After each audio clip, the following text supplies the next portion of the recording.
Hello, thank you for listening. My name is Jeffrey Miller, and I'm the program administrator for the clinical psychology program. And I have the associate director of clinical training, Suzanne Duvall, here with me. Hi, thanks for joining us. Welcome. Thank you for taking the time to listen in and let us talk a little bit more about our program.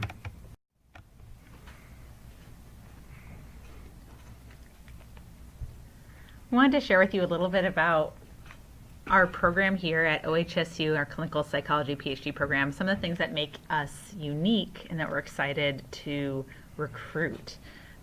So some of the main themes are that we are located within an academic medical center. So we're actually housed within the School of Medicine.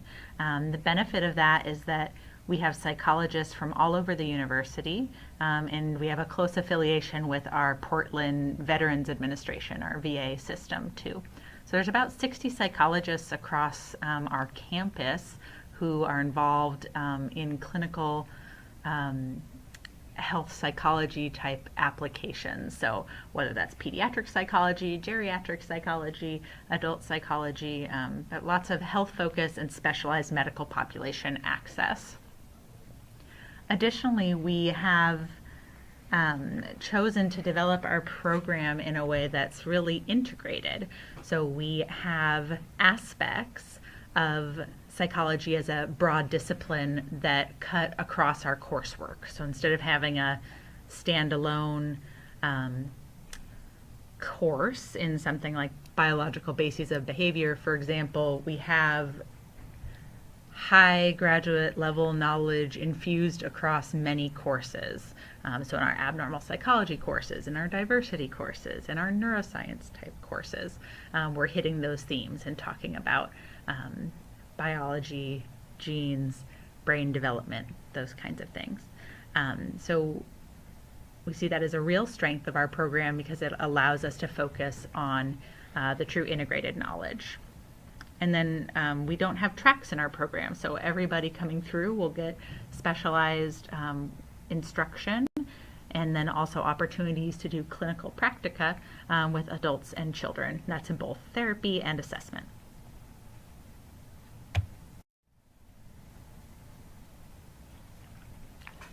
The main milestones within our program are kind of outlined here. So we have our first year project.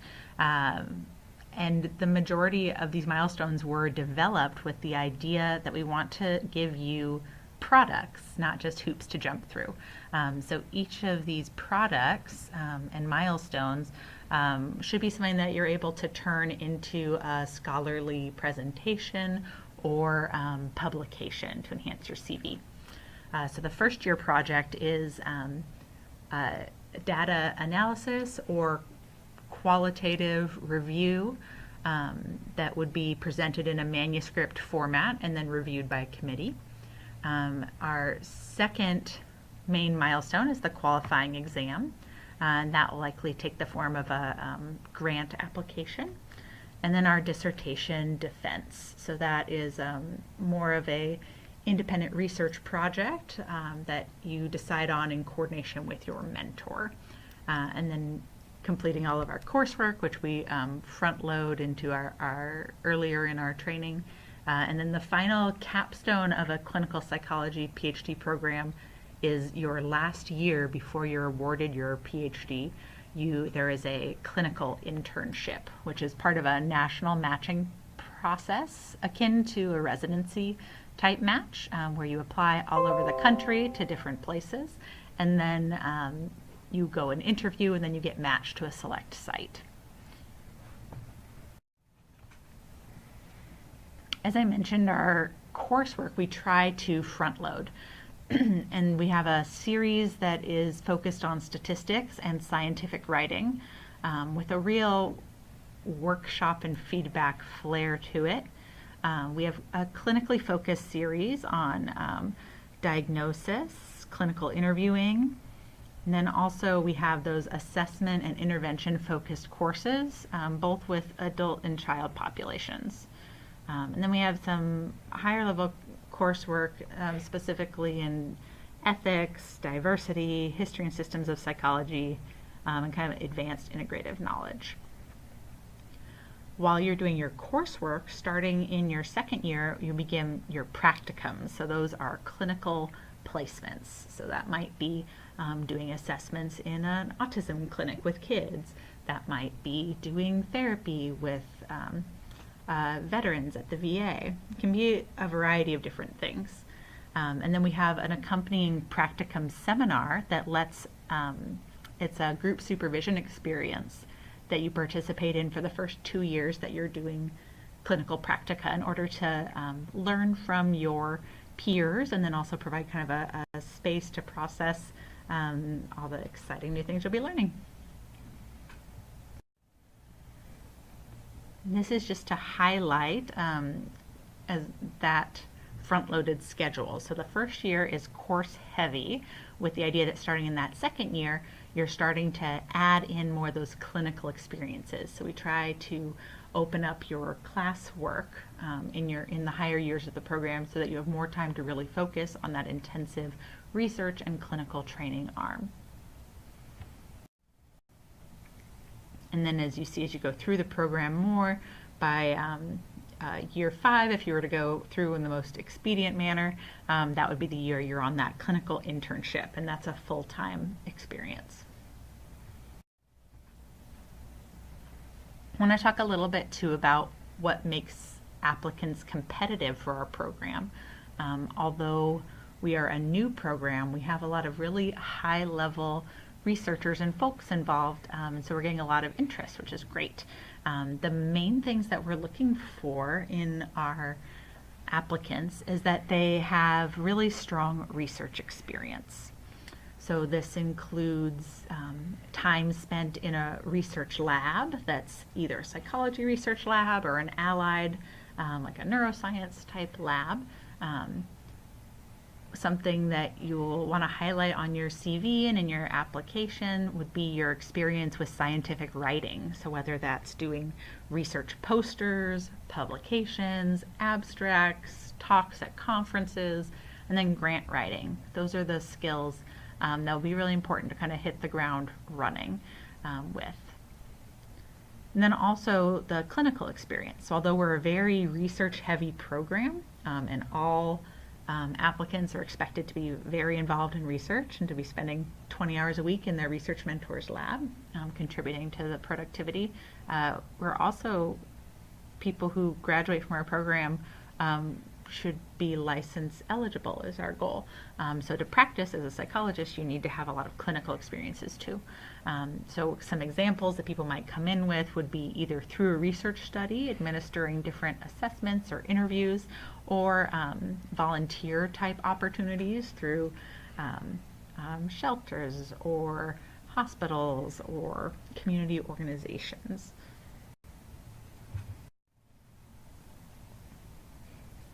So in those kind of line items that we're really looking for is most of the people that we're inviting out for interviews do have significant scholarly productivity. So that would be like a publication in a peer-reviewed scientific journal or several scientific posters that are kind of on their way to being developed into publications.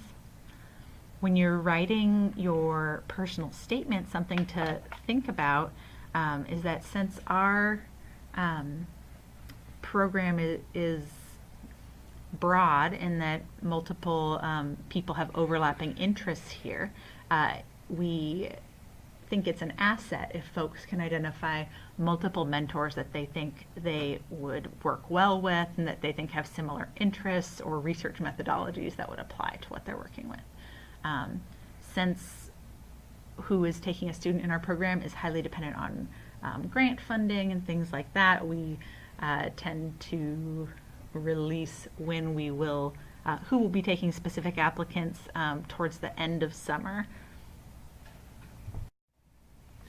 So in the same vein of what makes a competitive applicant, I'm going to jump in and speak about admissions. So for applications for the fall 2020 cohort will be accepted from September 1st through December 1st of this year.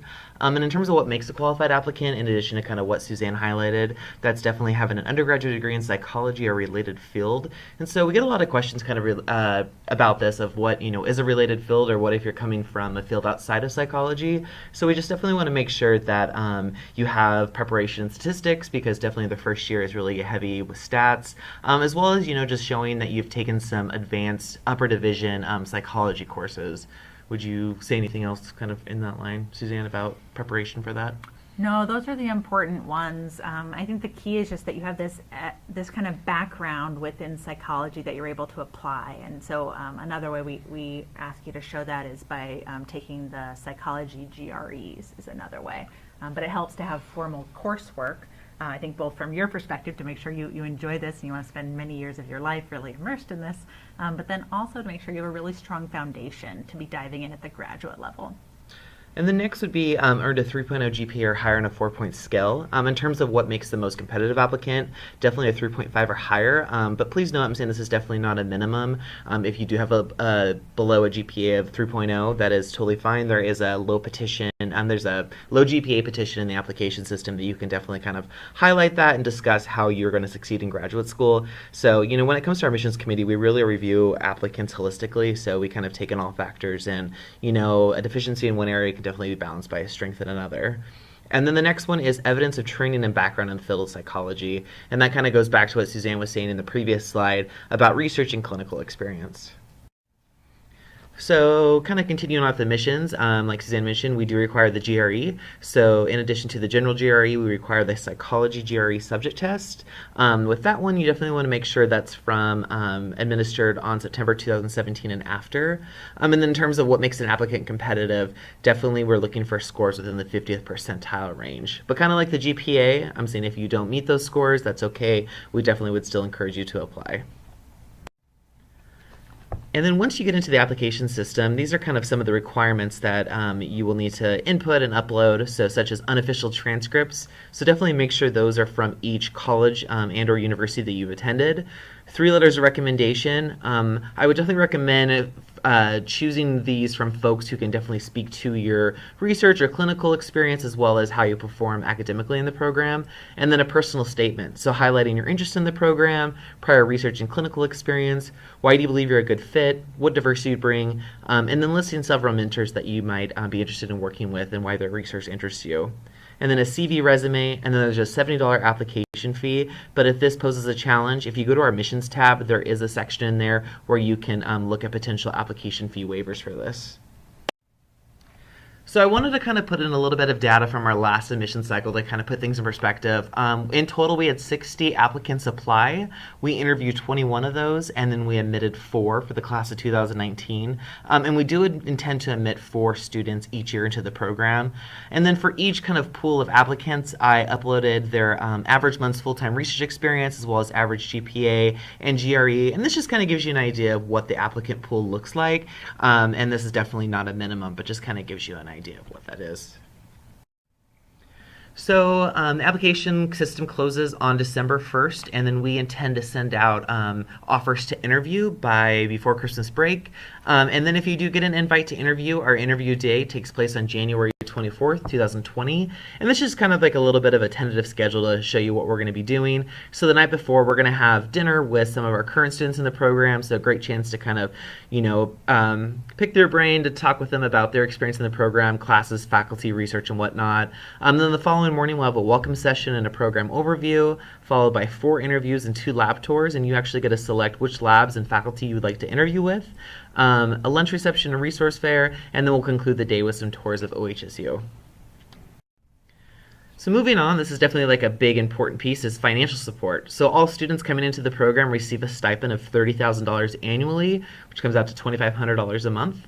All tuition is covered. That includes fees as well as health insurance, so medical, dental, and vision. And then in terms of dependents, while they can't be on the student health insurance plan, they can choose a health insurance coverage on the marketplace, and we'll reimburse up to $400 per person per month. And so far, since we've been doing this for the past 3 years, we've never had a dependent need more than this, so typically it's always 100% covered, which is wonderful.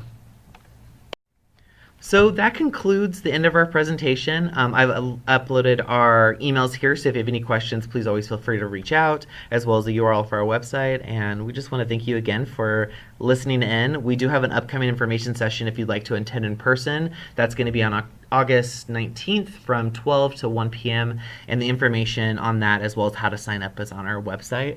Yeah, thank you so much for joining us. Please feel free to reach out. Jeffrey's a great person to connect with first. He can kind of triage and send your questions and concerns out to the best person to answer those. Perfect. Thank you, everyone. Thank you.